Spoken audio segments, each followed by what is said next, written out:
Cinema ఇండస్ట్రీలో background support ఉంటే ఈజీగా ఎదగవచ్చని చాలామంది అపోహపడుతుంటారు. కానీ సినిమా ఇండస్ట్రీకి హీరోగా పరిచయం అవ్వడానికి మాత్రమే బ్యాక్గ్రౌండ్ సపోర్ట్ అనేది పనిచేస్తుంది తప్ప ఇక్కడ హీరోగా నిలబడడానికి మాత్రం బ్యాక్గ్రౌండ్ సపోర్ట్ అనేది అసలు పనిచేయదు.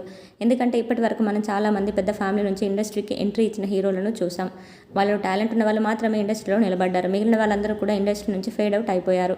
కాబట్టి ఇలాంటి క్రమంలో ఇక్కడ టాలెంట్ ఉన్న వాళ్ళు మాత్రమే మాట్లాడుతుంది అనేది ఎప్పటికప్పుడు ప్రూవ్ అవుతూనే వస్తుంది. ఇక ప్రస్తుతం నాగచైతన్యకి ఇటు అక్కినేని ఫ్యామిలీ నుంచి అటు రామానాయుడు ఫ్యామిలీ నుంచి భారీ సపోర్ట్ అయితే దక్కింది. దాంతోనే ఆయన ఇండస్ట్రీకి ఎంట్రీ ఇచ్చాడు.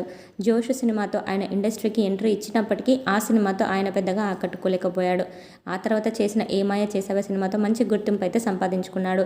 ఇక అప్పటి నుంచి ఇప్పటి వరకు లవర్ బాయ్ క్యారెక్టర్లు చేస్తూ వస్తున్నాడు. కొన్ని సినిమాలతో సక్సెస్ అవుతున్నాడు. కానీ భారీ సక్సెస్లను మాత్రం కొట్టలేకపోతున్నాడు. రెండు పెద్ద ఫ్యామిలీల సపోర్ట్ ఉన్నప్పటికీ తను ఇండస్ట్రీలో స్టార్ హీరోగా ఎదగలేకపోతున్నాడు అంటూ పలువురు నాగచైతన్య పైన కామెంట్స్ చేస్తున్నారు. అయితే ప్రస్తుతం దగ్గుమాటి కుటుంబం అయితే నాగచైతన్యను పట్టించుకోవడం లేదు అంటూ మరికొంతమంది కామెంట్స్ అయితే పెడుతున్నారు. రామనాయుడు బిడ్డ అయిన లక్ష్మి కొడుకే నాగచైతన్య. వెంకటేష్కి సురేష్ బాబుకి మేనలుడు అవుతాడు. అయినప్పటికీ వీళ్ళు నాగచైతన్య కిరణ్ని గాడిలో పెట్టడానికి ట్రై చేస్తే బాగుండేది అంటూ పలువురు సినీ విమర్శకులు అయితే సైతం వెంకటేష్ని సురేష్ని బాబుని విమర్శిస్తున్నారు. ఇంకా నాగచైతన్య కెరీర్ మొత్తాన్ని నాగార్జునని చూసుకుంటున్నాడు. అయినప్పటికీ సక్సెస్ మాత్రం పెద్దగా సాధించలేకపోతున్నాడు. దీన్ని బట్టి ఇండస్ట్రీలో ఫ్యామిలీ బ్యాక్గ్రౌండ్ సపోర్ట్ ఉంటే కూడా సక్సెస్లో ఉంటేనే ఇక్కడ స్టార్ హీరోగా ఎదుగుతారు అనేది మాత్రం పక్కగా తెలిసిపోతుంది.